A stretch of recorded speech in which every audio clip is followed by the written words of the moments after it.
በሰው ልጅ የታሪክ መዝገብ ውስጥ ታላላቅ ስልጣኔዎች፣ ግዙፍ ግዛቶችና የማይበገሩ የሚመስሉ ሀያል መንግስታት የሚወድቁት ሁልጊዜ በጠላት ጉራ ብቻ ሳይሆን በገዛ እብሪታቸው ባልታሰበ የሀብት ብክነት ውስጥ በውስጥ ውሳኔና በመከላከያ መዋቅራቸው ስልት የመላሸቅ እንደሆነ በተደጋጋሚ ታይተዋል። በአሁኑ ሰዓትም የዓለማችን ቁንጮ ነኝ የምትለው አሜሪካ በመካከለኛው ምስራቅ በተለይም በኢራን ላይ በከፈተችውና በጥቂት ቀናት ውስጥ ይጠናቃል የተባለው ጦርነት 6ኛ ወሩን ሲያስቆጥር ሀገሪቱም ወደማይቀለበስ ወታደራዊና ኢኮኖሚያዊ አዘቅት ውስጥ እየገባች መሆኑ ማሳያ መረጃዎች እየወጡ ነው። ፕሬዚደንት ዶናልድ ትራምፕ አሜሪካንን ዳግም ታላቅ እናደርጋለን በሚል መሪ ቃል የጀመሩት ወታደራዊ ዘመቻ ዛሬ የሀገሪቱን ጦር መሳሪያ ካዝና እያሟጠጠ የአሜሪካን ወታደራዊ ግርማ እያረከሰና የፔንታጎን ባለስልጣናት ለታሪክ ትልቅ የሀሳብ ልመና እያደረገ ይገኛል። የጦርነት አሜሪካንን ለዘመናት ከነባችው የዓለም መሪነት መንበር እያወረዳት ያለ የታሪክ መቅሰፍት ሆኗል። የዚህ ታሪካዊ ቀውስን ብርት የሚገኘው በታዋቂው የአሜሪካ የጦር መሳሪያ ኢንዱስትሪ ውስጥ ነው።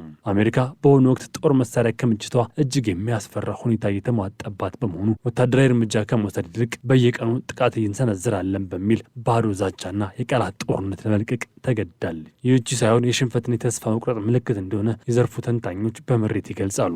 የአሜሪካ ማዕከል ሴንትኮም በቅርቡ ወታደራዊ ተንታኞች በላከው ለመላው ዓለም መሳለቂያ በሆነው ሚስጥራዊ የሚል መልእክት ኢራን የምንቀጣበትና ጫና የምናደርስበት አዲስ ያልተለመደ መንገድ እንፈልጋለን ሲሉ መማጸኑ በዓለም ላይ እጅግ ሀያል የሚባል ሰራዊት አቅጣጫ አንስቶ በድቅድቅ ጨለማ ውስጥ እየባዘነ መሆኑን የሚያረጋግጥ ነው። 6 ወራት ሙሉ ቦምብ ሲያዘንብ የቆየው ኃይል አሁን እንዴት ዋጋ ብሎ መጠየቁ አሜሪካ በኢራን ጦርነት ውስጥ ስላለው ሽንፈቷን እየተከናነበች መሆኑን ወታደራዊ አስተሳሰቧ መምከኑን ያሳያል። የትራምፕ አስተዳደር ለሚቀጥለው ዓመት የጠየቀው 1.5 ትሪሊየን ዶላር የሚጠጋ ግዙፍ የተጋነነ የመከላከያ በጀት በአሜሪካ ታሪክ ታይቶ የማይታወቅ የ42 በመቶ ጭማሪ ቢሆንም ይህ ገንዘብ ግን ሀገሪቱ ከውርደት ሊታደጋት እንደማይችል ባለሙያዎች ያስጠነቅቃሉ። የአሜሪካ ሀገር በሶስት እግሮች ላይ ለቆመ መንበር ሊመለስ ይችላል። የመጀመሪያውና እጅግ ወሳኝ የዜጎች ፍቃድና ጽኑ ፍላጎት ሲሆን፣ ሁለተኛው ደግሞ ከአጋር ሀገራት ጋር ያለው ጠንካራና ቅን ግንኙነት ነው። ሶስተኛውና በመካከለኛ አቅም ረገድ ትንሹ ደግሞ ወታደርሶ ነው። ትራምፕ የኢራን ጦርነትን ሲጀምሩ የአሜሪካ ሕዝብ ድምፅ በንቀት ወደ ጎን የገፋ ሲሆን ከእስራኤል በስተቀር ሌሎቹ ታሪካዊ አጋሮቻቸው ክፉኛ አስቆጥተዋል። አሁን የመንግስት መንበር በአንድ ወታደራዊ ምሰሶ ለብቻ ቆሞ የተንገዳገደ ይገኛል። የወታደራዊ ምሰሶ ደግሞ በትሪሊየን የሚቆጠር የህዝብ ሀብት የመገበ ቢሆንም በቀላሉ ሊሰበር እንደሚችል የታሪክ ሀቆች ይገልጻሉ።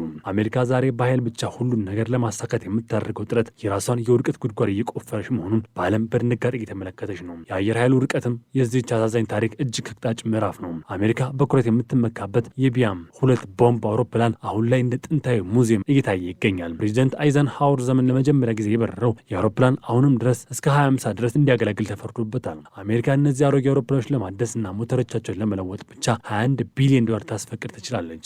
ይሁን እንጂ የቴክኒክ ብቃት ማነስ፣ የግንባታ መዘግየቶችና የውጭ መናር እቅዱን የህልም እንጀራ አድርጎታል። ከዚህ በላይ እጅግ ዘመናዊ የሆነ ቴክኖሎጂ ጥግ የሚባለው F-35 ጦር አውሮፕላን ሞተሮች ደግሞ እጅግ አስፈሪና የጥራት ችግር ያለባቸው መሆኑን ተገልጧል። እያንዳንዳቸው 34 ሚሊዮን ዶላር የሚፈጀው እነዚህ ሞተሮች የማምረት ሂደት መጓተት፣ የጥራት ቁጥጥር እጦትና የአሰራር ብልሽት አጋጥሟቸዋል። ይህም አሜሪካ በሀገር ላይ ያላትን የበላይነት ጠላቶች አሳልፋ የሰጠች መሆኑን የጦር መሳሪያ ኢንዱስትሪን በሙስና መቦርቦርን ያሳያል። የፕሬዚደንቱ የግል አውሮፕላን የሆነው ኤርፎርስ ሳይቀር የዚህ ታሪክ የውድቀት ሰለባ ሆኗል። ቦይንግ ኩባንያ ያገነባቸው ያሉ አዳዲስ አውሮፕላን በውስጡ የንድፍ ችግርና በአቅም ማነስ ምክንያት ለዓመታት ተጓተዋል። የባስ ብሎም በአውሮፕላኖቹ ላይ የተገጠሙት የመገናኛ መሳሪያዎች ከ28 በላይ አገልግሎት የማይሰጡ፣ ለሳይበር ጥቃት የተጋለጡና ከዘመኑ ጋር የማይራመዱ መሆናቸው መታወቁ አሜሪካ ራሷን እንኳን መጠበቅ የማትችልበት የውርርድ ደረጃ ላይ መውደቋን ያሳያል። የሀገሪቱ አየር ኃይል አሁንም ያጋጠሙት ስልታዊ ሽንፈት ለመሸፈን ሲል ምንም አይነት የአውሮፕላን ማረፊያ የማይፈልግ ፈጣን የፕሮኖስቲክ ቦምብ አውሮፕላን እንሰራለን የሚል ሌላ የቅዠት ተስፋ ለህዝቡ እየመገበ ይገኛል። ይሁን እንጂ አሁን ያሉት የአውሮፕላኖች ሞተር ማስተካከል ያቃቱት ተቋም ወደፊት የፓርሱን ቴክኖሎጂ እውን ያደርጋል ብሎ ማሰብ የታሪክ የዋህነት ነው። አሜሪካ ዛሬ በወረቀት ላይ የምትሰራቸው የጦር መሳሪያዎች የምትፎክር ምስኪን ግዙፍ ሆናለች። በባህር ኃይሉ በኩል ያለው ሁኔታም ደግሞ ከሀዘን በላይ የሆነ ሰቅጣጭ እልቂት ነው። ትራምፕ የወርቃማው አርማድ በሚል ስም የጀመሩት የግዙፍ ጦር መርከቦች ግንባታ የውጭ ግምቱ ባልታወቀ ሁኔታ በ50 በመቶ አሻቅበዋል። 15 መርከቦች ለመገንባት 275 ቢሊዮን ዶላር እንደሚፈጅ የታወቀ ሲሆን ይህም በአንድ መርከብ 18.33 ቢሊዮን ዶላር ማለት ነው። የዋጋ ከዓለማችን ገዳይ ሰርጓጅ መርከቦች ዋጋ እጥፍ ይበልጣል። እነዚህ አስደንጋጭ ቁጥሮች አሜሪካ ወደማይቀለበስ የኢኮኖሚ ክስረት እየገፋት መሆኑ የፖለቲካ ተንታኞች በከፍተኛ ድንጋጤ እየገለጹ ይገኛሉ። ትራምፕ የሚመኩባቸው እነዚህ መርከቦች በተግባር ግን የታጠቀ ቅንጦት ጀልባ ከመሆን አይዘሉም። የባህር ኃይል አዛዦችም የጋራ ስሜትና ጥበብ አቅጣጫ የሳተ ይመስላል። ምክንያቱም መሬት ላይ ያለው ተው በአይነ ስጋ የማይታዩ የቴክኖሎጂ ለማግኘት በሚሊዮን የሚቆጠር ዜጎችን ገንዘብ እያባከኑ ነው። በተለይም የሚሳኤል ዝግጅት ከ2 ዓመት መጓተት የአሜሪካ ወታደራዊ ድክመት ለዓለም አቀፍ ማህበረሰብ ያሳየ ታሪካዊ ክስተት ነው። ሎኪድ ማርቲን የተባለ ግዙፍ መከላከያ ተቋራጭ ሚሳኤሎችን ለመስራት የሚጠቀምባቸው መመሪያዎች ተራው ሰራተኛ ሊረዳቸው የማይችል እጅግ ውስብስብና ሚስጥራዊ ናቸው ማለቱ የአሜሪካ ቴክኖሎጂ አባትነት የትምህርት ጥራት ጥያቄ ውስጥ የሚጥል ነው። በአፍሪካዎች ውስጥ የተገኙ የዚህ የቻለባቸው ግብዓቶች የጥራት ቁጥጥር ጉድለቶችና የሰራተኞች ቸልተኝነት የአሜሪካ ወታደራዊ ነፍስ የቦረቦረ ሙስናን ስርዓት መላሸቆች ናቸው። ፔንታጎን አሁን ተስፋ ባለመቁረጥ ቀጣይ ትውልድ ሃይፐርሶኒክ የሚል አዲስ ፕሮጀክት ስም ይዞ ብቅ ቢልም በመሬት ላይ ያለው ሁኔታ ግን አሜሪካ በኢራን ጦርነት ውስጥ የሚሳኤል እያለቀባት እንደሆነ፣ ጠላቶቿም ይህንን ድክመት እያዩባት እንደሆነ ይነገራል። ኢራን በበኩሏ የአሜሪካው ሃይፐርሶኒክ ሚሳኤል ደካማና ወታደራዊ ሽባነት ጠንቅቃ ታውቃለች። የኢራን ባለስልጣናት አሜሪካንን በገዛ እጇ የለካው ሰጪው እሳት አሁን ላይ ራሷን ልብስ እየለበለበ ይገኛል በማለት ይሳለቁባታል። የሆርሙዝ ሰርጥ መዘጋቱ ምክንያት የዓለም ነዳጅ ዋጋ የናረ ባለበት፣ የዓለም ኢኮኖሚ በስጋት የተንቀጠቀጠ ባለበት በዚህ አደገኛ ወቅትም ትራምፕ ጦርነቱን የማቆም ሆነ የማስቀጠል አቅማቸው በመሃል ተይዘዋል። አሜሪካ በኢራን ላይ ታሪክ ትልቁን ጥቃት ሰነዝራለሁ ብላ አስታውቃ በደቂቃዎች ውስጥ እቅዷን የመሰረቷ ዜና የዋሽንግተንን ፍርሃት፣ ስነልቦና ድቀትና ክሽፈት ለዓለም ያሳየ አሳዛኝ ድራማ ሆኗል። ሳውዲ አረቢያና ሌሎች የገልፍ ሀገራት ሳይቀሩ አሜሪካ የኢራንን መጠነ ሰፊ የበቀል ጥቃት መመከት እንደማትችል በተግባር ሲረዱ በትራምፕ ላይ የነበራቸው እምነት ተንዶ በቀጥታ ከቴህራን ጋር ድርድር ለመጀመር ተገደዋል። ይህ የአሜሪካ ዲፕሎማሲ ሙት ማሳያ ነው። ይህ ታላቅ አገልጋይነት ፍርክስ የሚያሳይ አንድ መራራ ኃይል ነው። እርሱም አሜሪካ በገዛቸው የገነባችው የወታደራዊ ኢንዱስትሪ መዋቅር ዛሬ በራሷ አይን ጥማድ ሆኖባታል። ወጪውን ለመቀነስና ትርፉን ለማሳደግ በሚል የሀገሪቱ ወሳኝ የሆኑ ኢንዱስትሪዎች ለአምባገነን ተቋራጮችና ለግል ባለሀብቶች አሳልፎ መስጠት አሁን ላይ አሜሪካ የራሷ ጠላት ምርኮኛና የኩባንያዎች ታጋች አድርጓታል።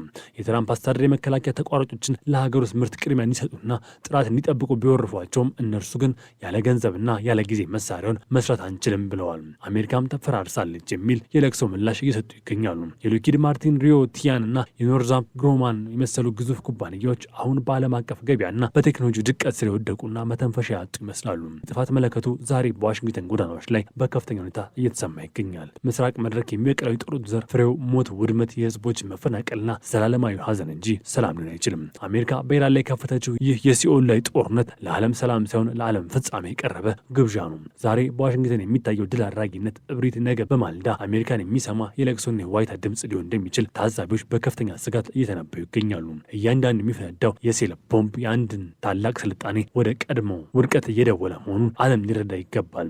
ጊዜው እያለቀ ነው። ሰዓቱም ወደ መጨረሻው ጥፋት እየቆጠረ ነው። ፔንታጎን ዛሬ ተንበርክኮ ሰላምና አዲስ የመንገድ የማጸኛ ዜናዎችን እየለመነ ነው። ትራምፕ ግን አሁን በጦርነት ስሜትና በስልጣን ጥማት ሰክረዋል። የድራማው መጨረሻ አስተቃቂ ሊሆን እንደሚችል የታሪክ መራራ ሀቆች እየጠቆሙ ነው። በመጨረሻም ይህ የአሜሪካ ወታደራዊ ድቀት የሲዲሶ ታሪክ እጅግ አስፈሪ ክስተቶች መካከል አንዱ ይመዘገባል። አሜሪካ በገዛ እጅ የለኮሰችው እሳት ዛሬ የገዛ ራሷን ወታደራዊ መዋቅርና የኢኮኖሚ አቅም እየለበለበ ይገኛል። የጥፋት ምልክቱ እየተነፋ ነው። ትራምፕ ዛሬ በዋሽንግተን ቢሆንም በልባቸው ውስጥ ግን አሁንም ያ የኢራን ሚሳኤሎች ጨዋታና የሽንፈት ፍርሃት እያስተጋባ እንደሚገኝ ግልጽ ነው። ይህ ጠባሳ በውጭ ላይ እንደ ትልቅ ውርደት የሚቀመጥ ሲሆን የአሜሪካ ታላቅነት ዛሬ በይፋ ማብቃቱን ለዓለም እያበሰረ ያለ ክስተት ነው። ሀያልነቱ አብቅቶ የውርደትና የጥፋት ምዕራፍ ዛሬ በይፋ ተጀምሯል። የአሜሪካ አርማዶን ዛሬ በኢራን በረሃዎች ውስጥ ተጀምሮ ወደ ዋሽንግተን ዲሲ አውራ ጎዳኖች እየገሰገሰ ይገኛል። የአሜሪካ ጦር ማሽን አሁን ባለበት ሁኔታ ውስጥ አዙሪት ውስጥ ገብተዋል። በየቀኑ አዳዲስ ጥቃት ዘዴዎች ፍለጋ ፔንታጎን ውስጥ የሚደረግ የሀሳብ ስብሰባ ጦርነቱ አቅጣጫ እንደሳተና አሜሪካ በጨለማ ውስጥ እንደምትባዝን ማረጋገጫ ነው። ጦርነቱ ከተጀመረ ከ6 ወራት በኋላ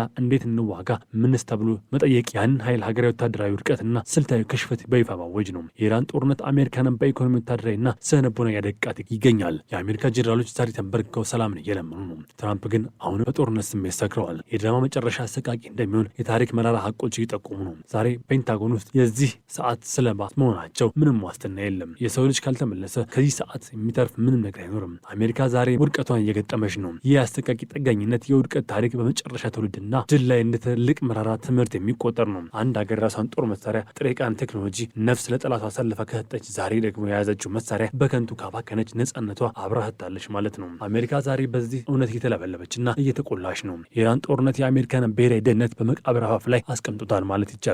አሜሪካ ከዚህ ላዊ ጦርነት ለመውጣት የምታደርገው ጥረት ጊዜው እያለቀበት ነው። ይህ የታሪክ ውርደት ፍምልሶ ሊነሳ የማይችልና በመጨረሻው ላይ ወደ ጥቁር ጠባሳ የሚቀመጥ ዘላለማዊ እውነት ነው። አሜሪካ ዛሬ በገዛ ራሷ በፈጠረችው አፈር ላይ የተገነባች ደካማ ቤት መንግስት መስላለች።